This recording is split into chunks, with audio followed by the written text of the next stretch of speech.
फोटोसाठी भिडे पुलावर पुणेकरांची गर्दी झाली आहे। पुणेकरांचा हलगर्जीपणा होतोय आणि याकडे प्रशासनाचं मात्र दुर्लक्ष होत आहे।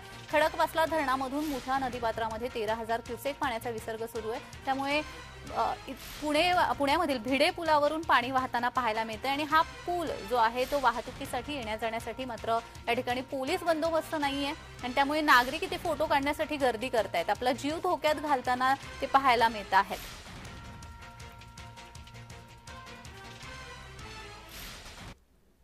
तर भिडे पुलावरून याचा आढावा घेतलेला आहे आमचे प्रतिनिधी अजिंक्य धायगुडे यांनी। पाहूयात।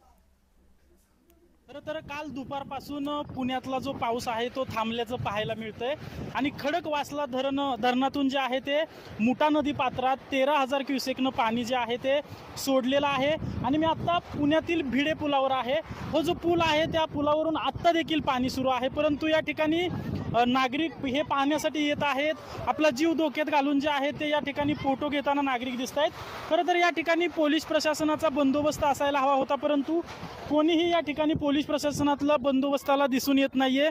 नागरिक येत आहेत, लहान मुलं येत आहेत, महिला येत आहेत आणि या भिडे पुलावर वाहतुकीसाठी आणि येण्या जाण्यासाठी हा भिडे पूल जो आहे तो बंद ठेवलेला आहे। तरी देखील नागरिक या ठिकाणी येऊन फोटोसाठी खरं तर आपला जीव धोक्यात घातल्याचं या ठिकाणी पाहायला मिळतंय आणि प्रशासनाकडून कुठलीही या ठिकाणी खबरदारीचा उपाय म्हणून पोलीस बंदोबस्त नाहीये किंवा प्रशासनातील अधिकारी देखील या ठिकाणी नाहीयेत। त्यामुळे अनुचित घटना जी आहे ती घडण्याची या ठिकाणी शक्यता वर्तवली जाते।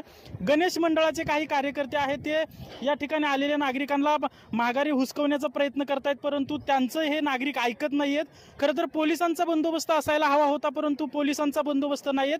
त्यामुळे नागरिक आपला एका फोटोसाठी जीव धोक्यात घालतानाच या ठिकाणी दिसून येते। अजिंक्य धायगुडे, जय महाराष्ट्र न्यूज, पुणे।